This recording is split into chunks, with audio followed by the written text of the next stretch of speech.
السلام عليكم ورحمة الله وبركاته. نحمده ونستعينه ونستغفره ونؤمن به ونتوكل عليه ونعوذ بالله من شرور أنفسنا ومن سيئات أعمالنا. من يهد الله فلا مضل له ومن يضلله فلا هادي له، وأشهد أن لا إله إلا الله وحده لا شريك له، وأشهد أن محمدا عبده ورسوله الذي أرسله بالحق بشيرا ونذيرا وداعيا إلى الله بإذنه وسراجا منيرا. قال الله تعالى في القرآن الكريم والفرقان الحميد: أعوذ بالله من الشيطان الرجيم. بسم الله الرحمن الرحيم. واذكر في الكتاب إبراهيم إنه كان صديقا نبيا. اللهم صل وسلم وبارك على محمد وعلى آله وأصحابه أجمعين. সম্মানিত শ্রদ্ধেয় মুসল্লিবৃন্দ, আল্লাহ জাল্লা শানুহুর দরবারে হাজারো কোটি শুকর, তিনি আমাদেরকে আজকের এই পবিত্র জুমায় শামিল হওয়ার তৌফিক আনায়াত করেছেন। শুকরিয়াতান বলি আলহামদুলিল্লাহ। বিগত জুমায় আমরা হজের সাথে সম্পৃক্ত কিছু কথা বলেছিলাম।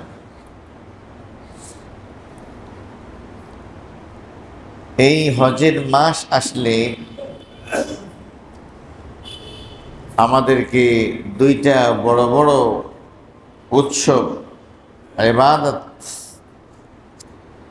এর মধ্য দিয়ে আমাদেরকে যেতে হয়। একটা হলো হজ, একটা হলো কোরবানি। এই দুটো বিষয়ের সাথে যে মহান ব্যক্তি, মহান মনীষী হযরতে ইব্রাহিম আলাইহিস সালাতু ওয়াস সালামের সম্পর্ক, সেটা বারবার আমাদেরকে মনে করিয়ে দেয়।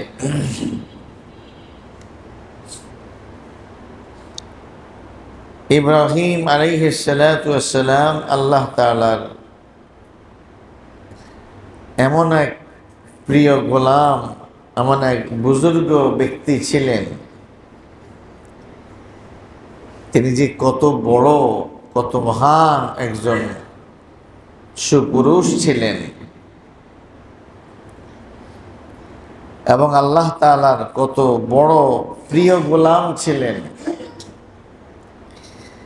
এটা কল্পনা করার সুযোগ সামর্থ্য আমাদের নাই। আল্লাহ তাআলা নিজেই তার সম্পর্কে বলছেন, ওয়াজকুর ফিল কিতাবে ইব্রাহিম। কিতাবের মধ্যে ইব্রাহিম সম্পর্কে আলোচনা আছে, সেটা তুমি স্মরণ করো।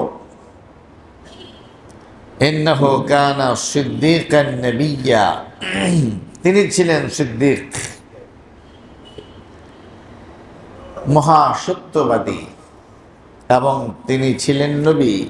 একদিকে নবী, অন্যদিকে তিনি সিদ্দিক ছিলেন। তিনি ছিলেন ইমাম। কিরকম ইমাম? আল্লাহ তাআলা তাকে অনেকভাবে পরীক্ষা করেছেন। প্রতিটি পরীক্ষায় তিনি উত্তীর্ণ হয়েছেন। অবশেষে আল্লাহ তাআলা তাকে এই শ্রেষ্ঠ ঘোষণাটি জানালেন, ইন্নী জাইলুকা লিন্নাসি ইমামা। ইব্রাহিম, আমি তোমাকে মানব জাতির জন্য ইমাম বানালাম। বিশাল একটা ব্যাপার। মানব জাতির জন্য কি বানালাম? ইমাম। ইমাম মানে হলো নেতা, ইমাম মানে হলো আদর্শ, মডেল, আইডল। এই যে আমাদের ছেলেরা অনেক সময় চুল কাটতে সেলুনে যায়, গিয়ে দেখায় ওর মতো আমার চুল কেটে দেন, মানে ওইটাকে সে আদর্শ বানালো। আর পুরো মানব জাতির জন্য ইব্রাহিমকে আল্লাহ তাআলা আদর্শ বানিয়েছেন। কি আজীব ব্যাপার! এটা শুনে ইব্রাহিম আলাইহিস সালাতু ওয়াস সালাম বললেন, ওয়ামিন যুররিয়াতি, শুধু আমার মধ্যেই এটা সীমাবদ্ধ থাকবে? আমার সন্তানদেরকেও আপনি অনুরূপ ইমাম বানিয়ে দেন, যারা মানব জাতির ইমামতি করবে, নেতৃত্ব দেবে, আদর্শের অনুসারী যারা, তাদের জন্য যাতে আমার সন্তানরা মডেল হয়। আল্লাহ বললেন যে না, এটা তো বংশ পরম্পরার সাথে সম্পর্ক না, এটা হলো তুমি ইমাম যেভাবে হয়েছ, তুমি কিভাবে ইমাম হয়েছ। আমি তোমাকে বললাম যে আসলেম, সোজা হও, সারেন্ডার করো, মুসলিম হও, আত্মসমর্পণ করো। তুমি কি করছো? তুমি বলছো আসলামতু লিরাব্বিল আলামিন, আমি রব্বুল আলামিনের জন্য আত্মসমর্পণ করলাম। তুমি আমার কথা মেনে নেতৃত্বের আসনে আসীন হয়েছ, আর তোমার নেক্সট জেনারেশন শুধু তোমার ওয়ারিস, এই কারণে ইমাম হবে না। লা ইয়ানালু আহাদি আল-যালিমিন, আমার এই পুরস্কার কোন জালিম পাবে না, কোন জালিম পাবে না। তোমার সন্তানদের মধ্যেও যদি কেউ এই শর্ত পূরণ করে, তোমাকে ইমাম বানিয়েছি, তাদেরকে ইমাম বানাবো। সুবহানাল্লাহ। নিচক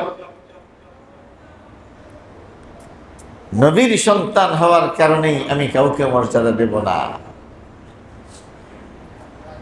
বরং নবীর সাথে সম্পর্কিত অনেককে আমি ছড়ে ফেলে দিয়েছি। হযরতে লূত আলাইহিস সালাতু ওয়াস সালামের স্ত্রী,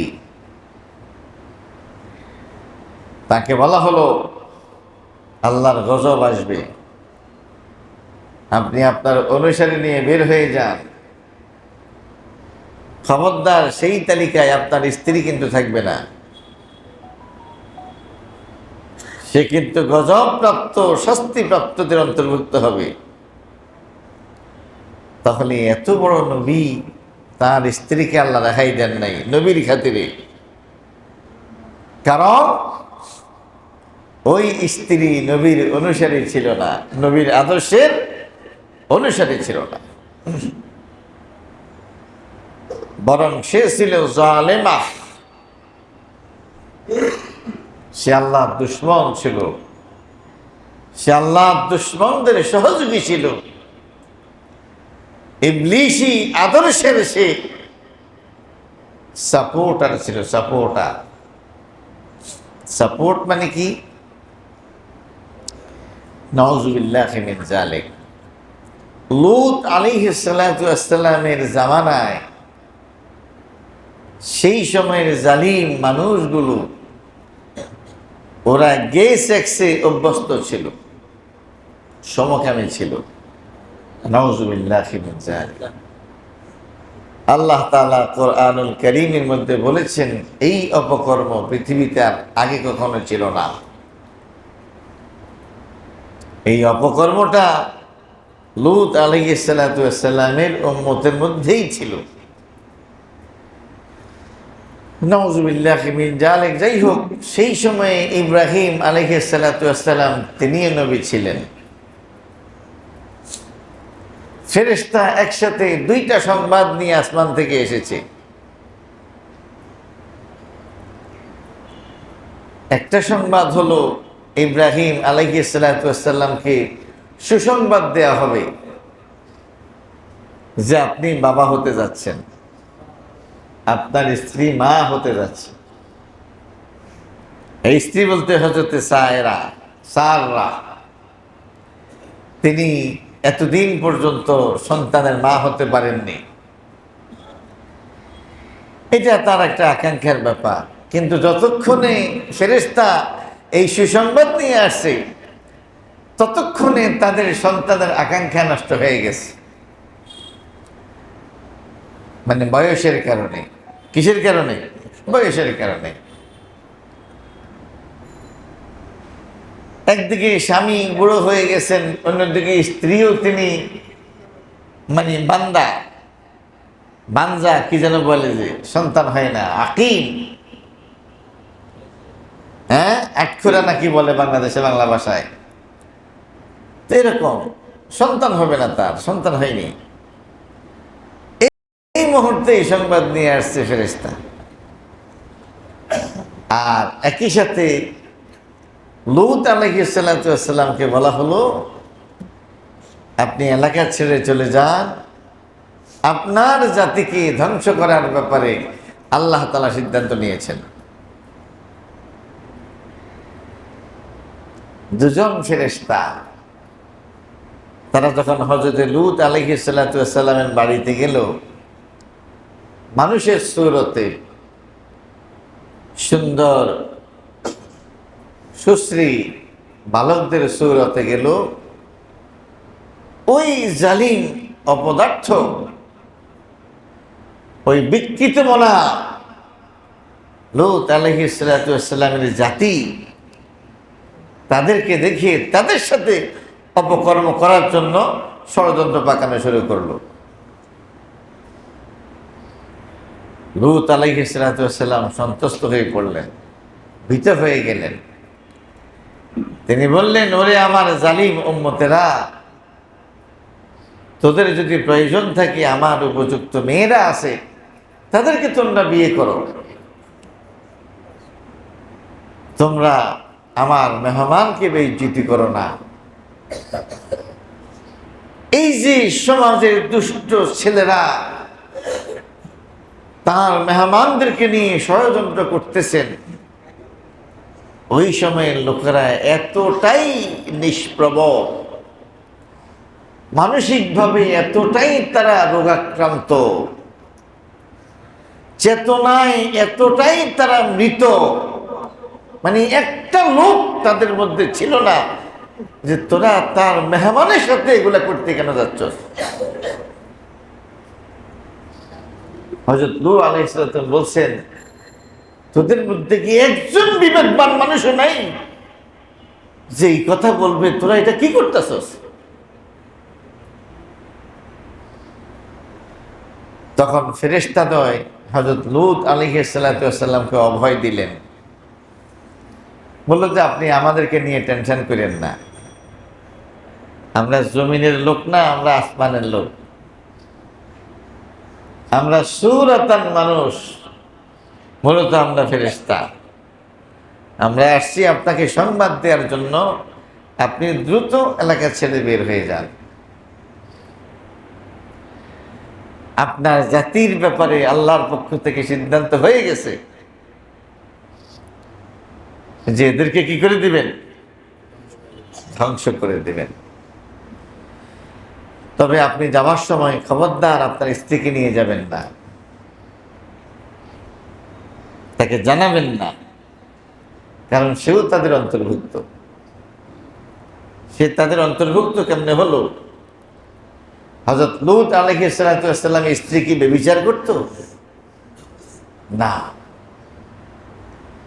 ওই ব্যভিচারী সমাজের সে সাপোর্টার ছিল। ব্যভিচারী সমাজের কি ছিল? সাপোর্টার ছিল। এই যে এত বড় অশ্লীল, অন্যায়, ফাহিশা, নিকৃষ্ট কাজ ওই সমাজে হচ্ছে, নবীর সাথে সংসার করেও অন্তরের দিক থেকে সে ওই ফাহিশা কাজের সাপোর্টার ছিল।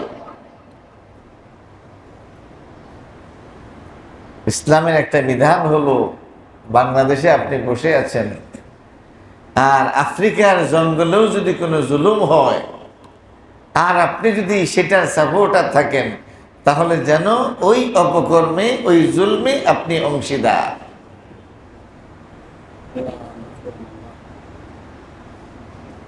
এই জুলুমে আপনি কি অংশীদার। আল্লাহ তাআলা আমাদেরকে বোঝার তৌফিক দান করুন। তো বলছিলাম, ইব্রাহিম আলাইহিস সালাতু ওয়াস সালামকে আল্লাহ তাআলা অনেকভাবে পরীক্ষা করেছেন।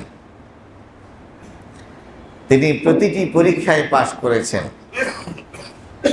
আল্লাহ বললেন, ইব্রাহিম যাও, আমি তোমাকে মানব জাতির ইমাম বানিয়ে দিলাম। তুমি নেতা, তুমি মডেল, তুমি উসওয়া, তুমি কুদওয়া।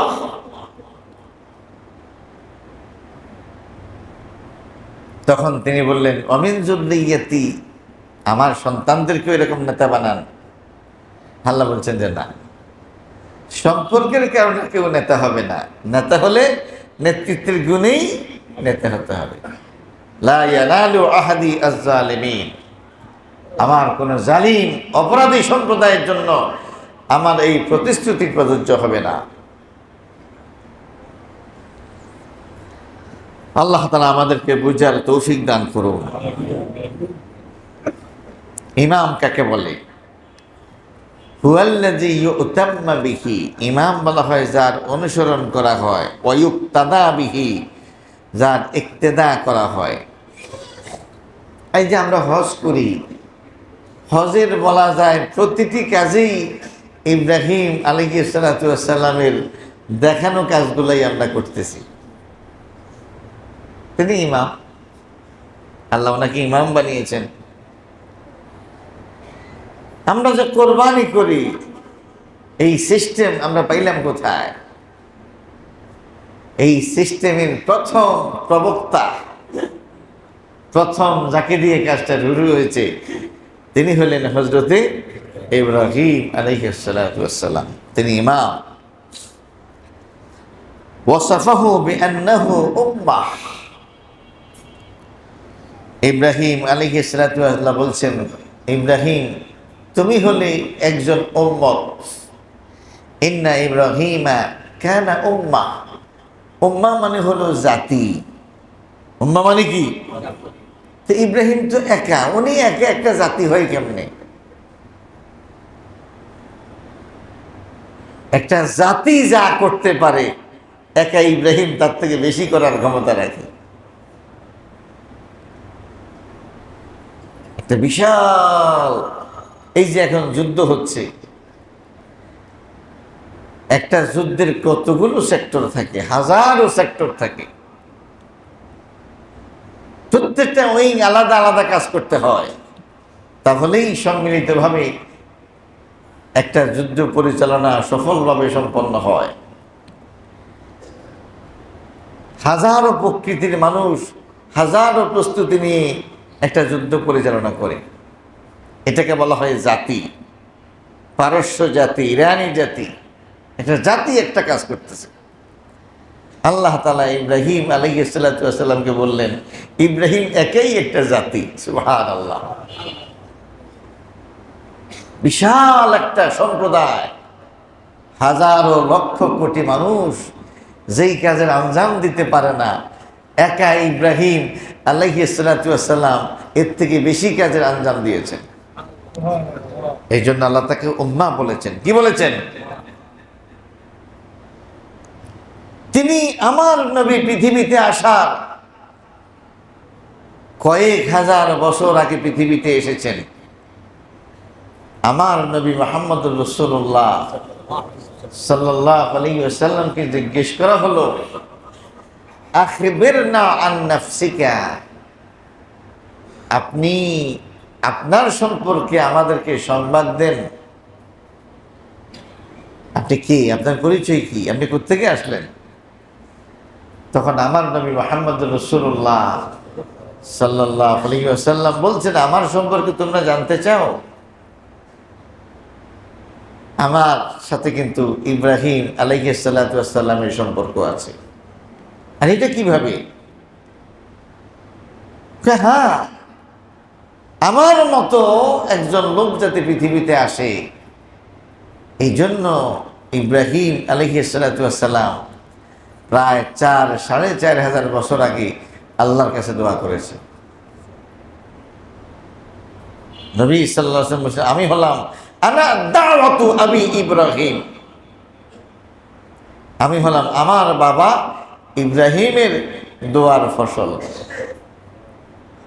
আমি হলাম আমার বাবা। চিন্তা করে দেখে, উনি সেই সময় আল্লাহকে বলছেন, রব্বানা ওয়াবআস ফীহিম রাসূলা, আয় আল্লাহ, মানব জাতির শেষে একজন রাসূল পাঠান,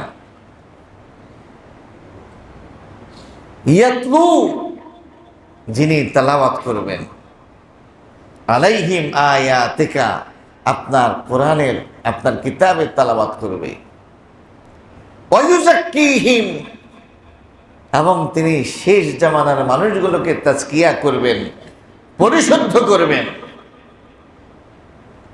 ওয়ায়ুআল্লিমুহুমুল কিতাবা ওয়াল হিকমা,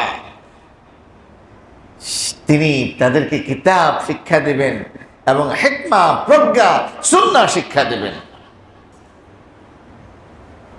এটা হলো নবী মুহাম্মদুর রাসূলুল্লাহ সাল্লাল্লাহু আলাইহি ওয়াসাল্লামের গুণ। তিনি এসে কোরআন তেলাওয়াত শিখিয়েছেন, নিজে কোরআন তেলাওয়াত করেছেন, তার তেলাওয়াত শুনে হাজারো মানুষ আল্লাহর দ্বীনে দীক্ষিত হয়েছে।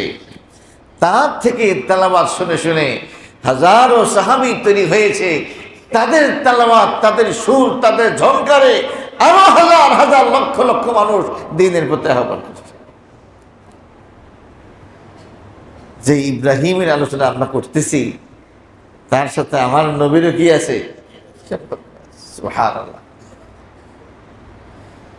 নবী মুহাম্মদুর রাসূলুল্লাহ সাল্লাল্লাহু আলাইহি ওয়াসাল্লাম থেকে তেলাওয়াত শিখলেন হযরতে আবু মুসা আল আশআরী রাদিয়াল্লাহু তাআলা আনহু নামক একজন সাহাবী। তিনি একদিন রাতের বেলায় তেলাওয়াত করতেছেন তার বাসায়। বাসার পাশ দিয়ে রাতের বেলায় নবী মুহাম্মদুর রাসূলুল্লাহ সাল্লাল্লাহু আলাইহি ওয়াসাল্লাম অতিক্রম করছিলেন। হঠাৎ ভিতর থেকে কোরআনের তেলাওয়াত ভেসে আসলো। নবীজি থমকে দাঁড়িয়ে গেলেন, কিছুক্ষণ শুনলেন, এরপর চলে গেলেন। সকালবেলায় যখন আবু মুসা আল আশআরী রাদিয়াল্লাহু তাআলা আনহু আল্লাহর নবীর দরবারে গেলেন, নবী সাল্লাল্লাহু আলাইহি ওয়াসাল্লাম বললেন, ও আবু মুসা আশআরী, তোমার গত রাত্রে আমি তেলাওয়াত শুনেছি তোমার বাসার বাহিরে থেকে। তোমার তেলাওয়াত এত সুন্দর, এত মন মাতানো, এতটা হৃদয়গ্রাহী, আমার তো হযরতে দাউদ আলাইহিস সালাতু ওয়াস সালামের কথা মনে পড়ে গেল। যে দাউদ যখন আল্লাহর কিতাব তাওরাত তেলাওয়াত করতেন, তখন সমুদ্রের মাছেরা পর্যন্ত কিনারায় চলে আসতো তার সুর আর ঝংকার শোনার জন্য। লাকাদ উতিতা মিন মাজামির আলে দাউদ, ও আবু মুসা, আমি তো দেখতে পাচ্ছি আল্লাহ তাআলা তোমার সুরের মধ্যে হযরত দাউদের সুর যেন দিয়ে দিয়েছেন।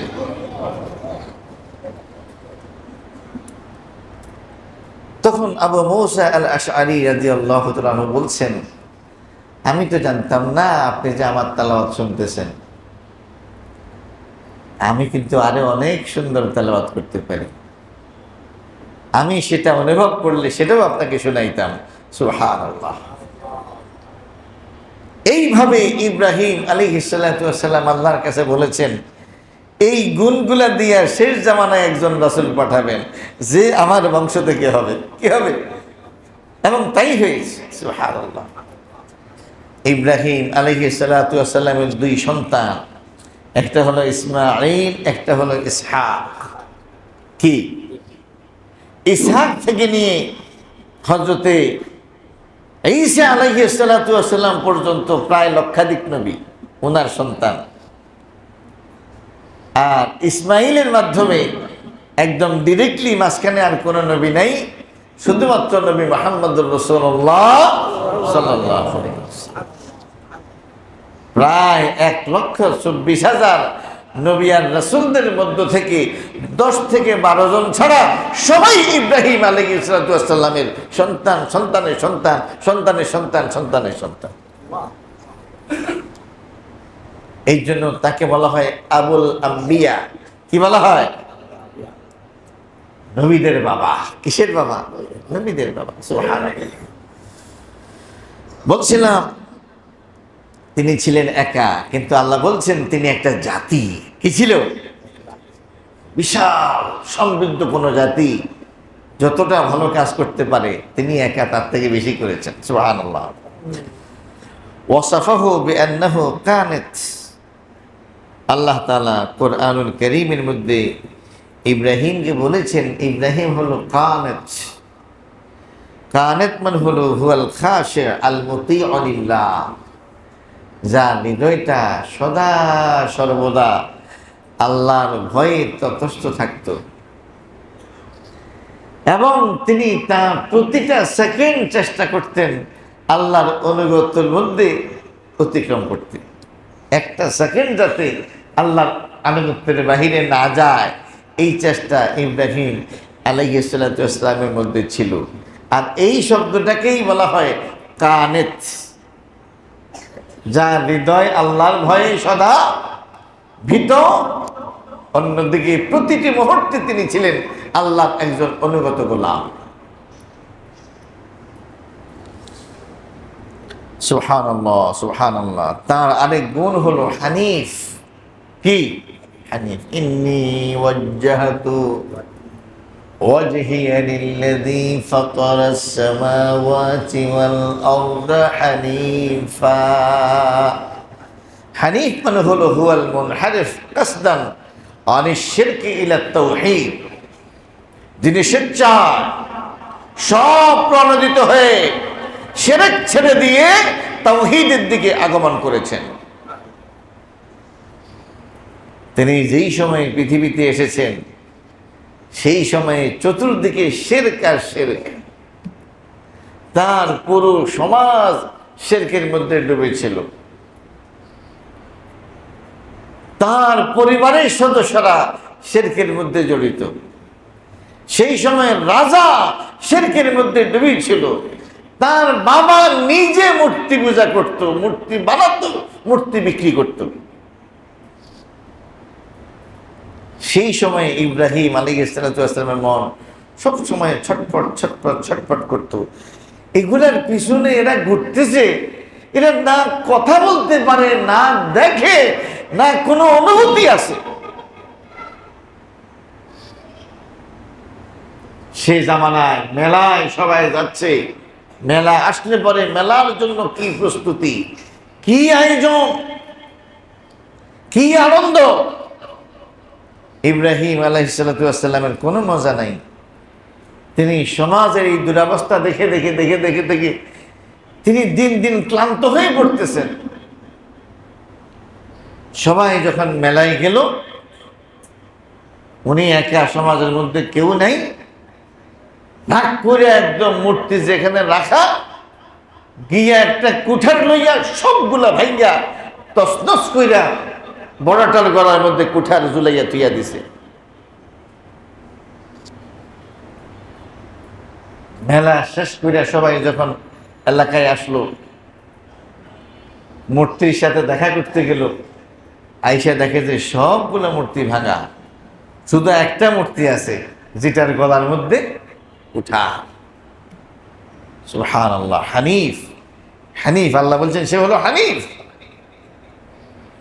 মানে নিজের থেকে তিনি শিরক ছেড়ে তাওহীদের দিকে এসেছেন। কে এই কাজ করছে, কে এই কাজ করছে, কে এই কাজ করছে? তখন তারা বলা বলি করতেছে, আরে ইব্রাহিম নামে একটা যুবক আছে না, ওরেই তো দেখলাম আমাদের মূর্তির ব্যাপারে ফাঁকে ফাঁকে কথা বলতে, খুব সম্ভব এই কাজটা সেই করেছে। সবাই ইব্রাহিম আলাইহিস সালাতু ওয়াস সালামকে ধরাধরি করে নিয়ে গেল। ইব্রাহিম, এটা কে ভাঙছে? সুবহানাল্লাহ, যেন বেমরুলের বাসায় আঘাত করার মতো। আমাকে কেন জিজ্ঞেস করতেছো? এই তোমরা আমাকে জিজ্ঞেস করো কেন? যার সামনে ভাঙা হয়েছে ওই মূর্তিটি জিজ্ঞেস করো।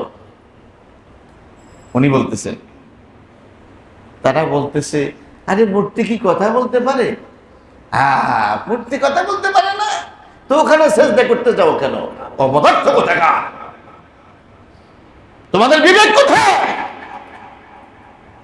যে দেখে না, কথা বলতে পারে না, নিজের উপরে আঘাত মোকাবেলা করতে পারে না, তোমরা তার উপাসনা করো, তার ইবাদত করো। এতটা বিবেক তোমাদের লোক পেয়েছে। সুবহানাল্লাহিল আযীম ওয়া বিহামদিহি। এইভাবে তিনি হানিফ ছিলেন, হানিফ। স্বেচ্ছায় শিরক পরিত্যাগ করে তাওহীদের দিকে আহ্বান করেছেন। সামনে হজ, সামনে কোরবানি, মাথায় রাখতে হবে, এটা এমনি আসে নাই। এটা ইব্রাহিম আলাইহিস সালাতু ওয়াস সালামের কোরবানির মধ্য দিয়ে, তার স্যাক্রিফাইসের মধ্য দিয়ে এটাই আমরা পেয়েছি খুব সহজে। সুতরাং হজ করব, কোরবানি করব, আর ইব্রাহিম আলাইহিস সালাতু ওয়াস সালামকে ভুলে যাব হবে না। তার সেই চেতনা থাকতে হবে, সেই অনুভূতি থাকতে হবে, তার মতো একনিষ্ঠ হৃদয়ের অধিকারী হয়ে আল্লাহর ইবাদত করতে হবে। আল্লাহ ফরজ করেছেন মিল্লাত আবিকুম ইব্রাহিম, এটা ফরজ।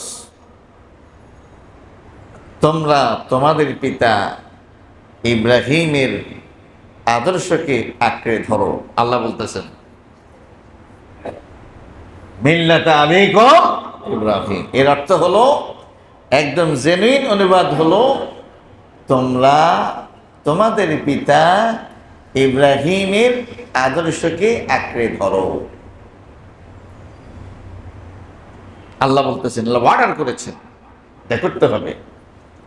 সুতরাং হজ করবেন, নামের পাশে হাজি লাগাবেন, আর শিরক করবেন, ওখানে গিয়ে লাব্বাইক লাব্বাইক বলবেন, আর দেশে এসে শিরকি কর্মকাণ্ডে জড়াবেন, নিজেও পূজায় যাবেন, পূজার কাজে সহযোগিতা করবেন, পূজা করার জন্য অর্থ দিয়ে সহযোগিতা করবেন, পূজাকে শুভেচ্ছা দিয়া এরপরে আপনি গেট টানাই দিবেন। ইব্রাহিমকে বাদ দিয়ে এই হজ হবে না। ইব্রাহিম আলাইহিস সালাতু ওয়াস সালামের চেতনাকে বাদ দিয়ে এই কোরবানি হবে না। সুবহানাল্লাহিল আযীম ওয়া বিহামদিহি। সম্মানিত ভাইয়েরা আমার, ইব্রাহিম আলাইহিস সালাতু ওয়াস সালাম কত বড় ছিলেন। আল্লাহর নবী সাল্লাল্লাহু আলাইহি ওয়াসাল্লাম তিনি হলেন সৃষ্টির সেরা। তিনি কি? সৃষ্টির সেরা। সৃষ্টি বলতে যা বোঝায়, একদম এক নাম্বার সৃষ্টি, সবচেয়ে সম্মানিত সৃষ্টি হযরত ইব্রাহিম আলাইহিস সালাতু ওয়াস সালাম। কিন্তু একবার এক লোক আল্লাহ রাসূল সাল্লাল্লাহু আলাইহি ওয়াসাল্লামের কাছে আসলো, এসে বলল, ইয়া খাইরাল বারিয়া, ওহে সৃষ্টির মধ্যে সবচেয়ে উত্তম। আমার নবীকে বললেন, ইয়া খাইরাল বারিয়া, ওহে সৃষ্টির সেরা। এ কথা বলে আমার নবীকে সম্বোধন করলেন। আমার নবী সাল্লাল্লাহু আলাইহি ওয়াসাল্লাম বললেন, যাকা ইব্রাহিম। না না না, এটা তো আমি না, এটা আমি না, যাকা ইব্রাহিম। এটা হলেন হযরত ইব্রাহিম আলাইহিস সালাম। আসলে সেরা কে? আসলে আমার নবী সেরা। এটা ছিল তার বিনয়। এটা তার কি ছিল? মান তাওয়াদা লিল্লাহ রাফাআহুল্লাহ। কেউ যখন আল্লাহর জন্য ছোট হয়ে যায়, আল্লাহ তাআলা তখন তাকে বড় করে দেয়। আমার বক্তব্য হলো, নবী মুহাম্মদুর রাসূলুল্লাহ সাল্লাল্লাহু আলাইহি ওয়াসাল্লাম বিনয় দেখিয়ে বললেন, আমি না, আরেকজন বলতে গিয়ে তো মুসার কথা বলতে পারতেন, আরেকজন বলতে গিয়ে তো মরিয়মের কথা বলতে পারতেন, আরেকজন বলতে গিয়ে তো ঈসার কথা বলতে পারতেন, হযরত আদমের কথা বলতে পারতেন, কিন্তু না, তিনি বলছেন সৃষ্টির সেরা হলো মূলত হযরতে ইব্রাহিম। তার মানে তার মর্যাদা আমার নবীর কাছে কিরকম চিন্তা করে দেখেন। সুবহানাল্লাহ, সুবহানাল্লাহ। আপনারা জানেন যে আমাদের নবী মুহাম্মদুর রাসূলুল্লাহ সাল্লাল্লাহু আলাইহি ওয়াসাল্লামের একজন সন্তান ছিল, যার নাম ছিল ইব্রাহিম। কি? ইব্রাহিম যেই রাতে জন্মগ্রহণ করেছেন, সকালবেলায় নবী মুহাম্মদুর রাসূলুল্লাহ সাল্লাল্লাহু আলাইহি ওয়াসাল্লাম বললেন যে রাতে আমার একটা পুত্র সন্তান হয়েছে, আমি পুত্র সন্তানের বাবা হয়েছি। ওয়াসাম্মাইতুহা বিইসমি আবি ইব্রাহিম। আমি আমার এই সন্তানের নাম রাখলাম আমার বাবার নামে। বাবাকে 69 নগদ বাবা হলো আব্দুল্লাহ। কি? সুবহানাল্লাহ। ওয়াসাম্মাইতুহু বিইসমি আবি ইব্রাহিম। মানে তিনি ইব্রাহিম আলাইহিস সালামকে কতটা পছন্দ করতেন দেখেন, যে আমি আমার বাবার নামেই তার নামটা রেখেছি। আমার ছেলেটার নামও ইব্রাহিম। আমার ছেলেটার নামও কি? সুবহানাল্লাহিল আযীম ওয়া বিহামদিহি। বলছিলাম ইব্রাহিম আলাইহিস সালাতু ওয়াস সালাম তিনি হলেন নেতা। তিনি কি? তিনি নেতা। তিনি হলেন ইমাম। তিনি কি? ইমাম। কিসের ইমাম? কিসের নেতা? কিসের নেতা? সুবহানাল্লাহ। রাসূল করিম সাল্লাল্লাহু আলাইহি ওয়াসাল্লাম বলেছেন, মান কানা ইউমিনু বিল্লাহি ওয়াল ইয়াউমিল আখির ফালইউকরিম দাইফাহ। যে ব্যক্তি আল্লাহর প্রতি ঈমান রাখে এবং আখিরাতের প্রতি ঈমান রাখে, সে যেন মেহমানের মেহমানদারি করে। সে যেন মেহমানের মেহমানদারি করে। তাহলে মেহমানদারি হলো একটা শ্রেষ্ঠ কাজ। মেহমানদারি কি একটা শ্রেষ্ঠ কাজ। এই শ্রেষ্ঠ কাজটা মানব ইতিহাসে সর্বপ্রথম কে করেছে? কে করেছে? আউয়ালুন নাস দাইয়াফাদ দুয়ুফ ইব্রাহিম আলাইহিস সালাতু ওয়াস সালাম। ওনার কাছে যখন ফেরেশতা আসছিল, ওই যে শুরুতেই বলছিলাম, একই সফরে দুইটা কাজ করতে আসছে। একই সফরে দুইটা কাজ। একটা হলো হযরত লূতকে জানাবেন আপনার জাতিকে ধ্বংস করা হবে, আপনি বের হয়ে যান। এই সফরেই আগে আসছেন ইব্রাহিম আলাইহিস সালাতু ওয়াস সালামের কাছে, এই সংবাদ দেওয়ার জন্য আপনি কিন্তু সন্তানের বাবা হতে যাচ্ছেন। এরা তো মানুষ রূপে আসছে। এরা আসার পরেই হযরত ইব্রাহিম আলাইহিস সালাতু ওয়াস সালাম একটা আস্ত দুম্বা রেডি কইরা ওনাদের সামনে পেশ করেছেন। এই প্রথম মেহমানদারি মানব ইতিহাসে শুরু করেছে কে? চিন্তা করছে ইমাম কাকে বলে? হাজার হাজার লক্ষ লক্ষ কোটি কোটি মানুষ কিয়ামত পর্যন্ত মেহমানদারি করবে, কিন্তু সওয়াবটা আগে পাবে ইব্রাহিম আলাইহিস সালাতু ওয়াস সালাম। চুল পাকা, দাড়ি পাকা, এদেরকে সম্মান করতে হয়। কি করতে হয়?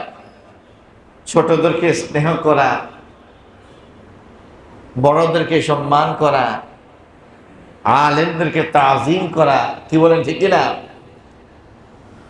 তো যাদের চুল পেকে গেছে, দাড়ি পেকে গেছে, এদেরকে সম্মান করতে হয়, এদেরকে সম্মান দিয়ে কথা বলতে হয়।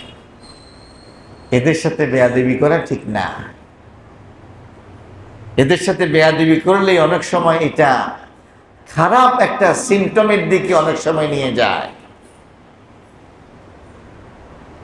এই জন্য মুরব্বীদেরকে সম্মান করতে হয়, শ্রদ্ধা করতে হয়। তো এই সম্মানের জন্য প্রতিটা দাড়ি, প্রতিটা চুল পাকে। এই চুল পাকা, দাড়ি পাকা, এটা কিন্তু সম্মানের নিদর্শন, সম্মানের নিদর্শন।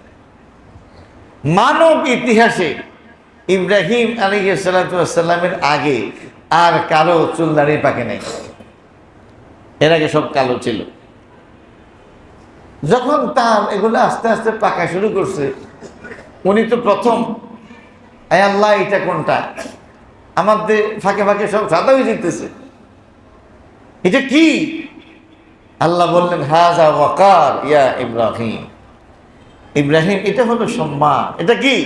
সম্মান। তুমি যে মুরব্বী হচ্ছ, এটা হলো তার আলামত। তখন তিনি বলছেন, আল্লাহ এটা যেহেতু সম্মানের, জিদনি ওয়াকারা, আপনি আমার সম্মানকে বাড়িয়ে দেন। আমার কি করেন? সম্মানকে বাড়িয়ে দেন। সুবহানাল্লাহিল আযীম। যেখানে যেখানে কোনো ভালো কিছুর সন্ধান পাইতেন, ওখানেই হযরত ইব্রাহিম আলাইহিস সালাম ঝাঁপাই পড়তেন এটা পাওয়ার জন্য। এই জন্য চুল দাড়ি পাকলে পরে আপনাকে বলা হয়েছে কালার দেওয়ার জন্য, কালার। তবে সেই কালার যাতে ওইটা না হয় যে আপনার চুল দাড়ি পাকছে কিনা এটাই যদি আপনি গোপন করেন, তাহলে তো সমস্যা। আপনি এটাকে লাল করেন, অথবা হলুদ করেন, অথবা ব্রাউন করেন, অথবা আলাদা কোনো কালার করলেও করেন, কিন্তু এটা যে পাকছে এটা গোপন করিয়েন না। ছোট ফলাফানকে সম্মান দিতে সুযোগ দেন। তারা মুরব্বীদেরকে সম্মান দিলে তাদেরও তো স্বভাব হবে। আপনার বয়স 85, আপনি প্রত্যেকদিন খেলা করেন, ফলাফান বুঝার কোনো সুযোগ পায় না। আপনি কি বিয়ে করছেন নাকি করেন নাই? দাড়ি উঠছে কি উঠছে না, কোনো আলামত নাই।